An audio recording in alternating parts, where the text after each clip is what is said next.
बहुत समय पहले विजयगढ़ नामक एक शक्तिशाली राज्य में राजकुमारी चित्रांगदा राज करती थी।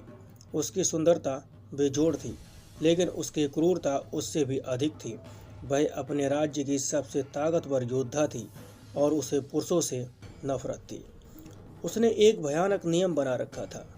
जो भी राजकुमार उससे विवाह का प्रस्ताव लेकर आता, उसे युद्ध में हराना पड़ता, लेकिन कोई भी उसे हरा नहीं पाता और हारने वाले के सिर किले के गेट पर टांग दिए जाते थे।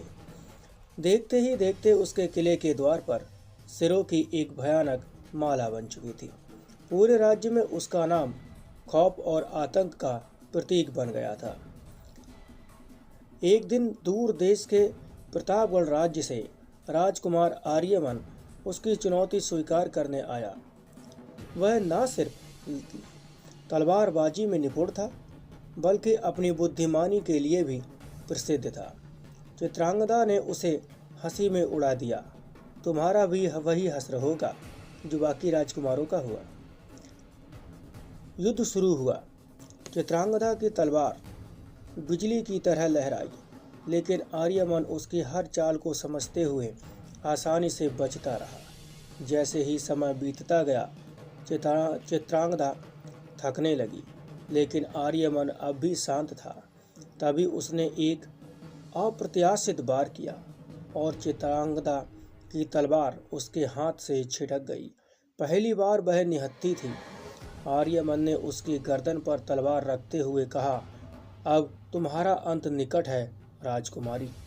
चित्रांगदा को पहली बार अपनी हार का एहसास हुआ, लेकिन अजीब बात यह थी कि उसे क्रोध नहीं आया, बल्कि पहली बार उसने किसी पुरुष के प्रति सम्मान और आकर्षण महसूस किया।